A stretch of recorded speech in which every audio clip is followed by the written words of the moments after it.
बहुत समय पहले की बात है। मगध राज्य के किसी गांव में बुद्ध का आगमन हुआ था। गांव के लोग बड़ी श्रद्धा और प्रेम से उन्हें सुनने के लिए आते थे। वे उनके वचनों में जीवन का अर्थ ढूंढते, शांति का अनुभव करते और धीरे धीरे अपने भीतर बदलाव महसूस करते। लेकिन वहां एक व्यक्ति था, यशोधर। यशोधर बुद्ध को नहीं मानता था।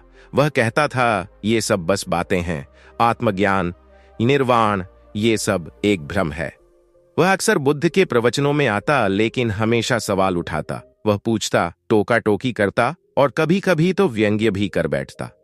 एक दिन जैसे ही बुद्ध ने अपना प्रवचन समाप्त किया, यशोधर खड़ा हुआ और जोर से बोला, गौतम, आप बार बार कहते हैं कि आत्मज्ञान सूर्य की तरह है जो सबको प्रकाशित करता है, लेकिन मुझे तो कोई रोशनी दिखाई नहीं देती, न ही कोई निर्वाण का अनुभव होता है।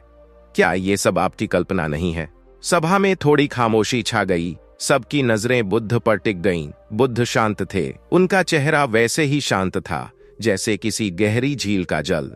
उन्होंने यशोधर को देखा और बोले, यशोधर, मुझे एक बात बताओ, क्या इस दुनिया में ऐसे लोग हैं जो जन्म से अंधे होते हैं? यशोधर बोला, हाँ, होते हैं। बुद्ध ने पूछा, अगर वह अंधा व्यक्ति कहे कि सूर्य नाम की कोई चीज नहीं है, रोशनी नहीं होती, दिन और रात में कोई फर्क नहीं होता, तो क्या तुम उसकी बात को सत्य मानोगे?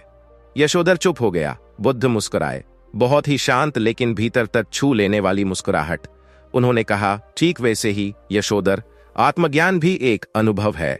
यदि किसी ने उसे नहीं देखा, न समझा, तो इसका मतलब यह नहीं कि वह है ही नहीं। तुमने आंखें बंद कर रखी हैं, इसलिए रोशनी नहीं दिख रही। पर जब आंखें खुलेंगी, ध्यान से, साधना से, भीतर झांकने से, तब वही आत्मज्ञान तुम्हारे भीतर सूर्य की तरह प्रकाशित होगा।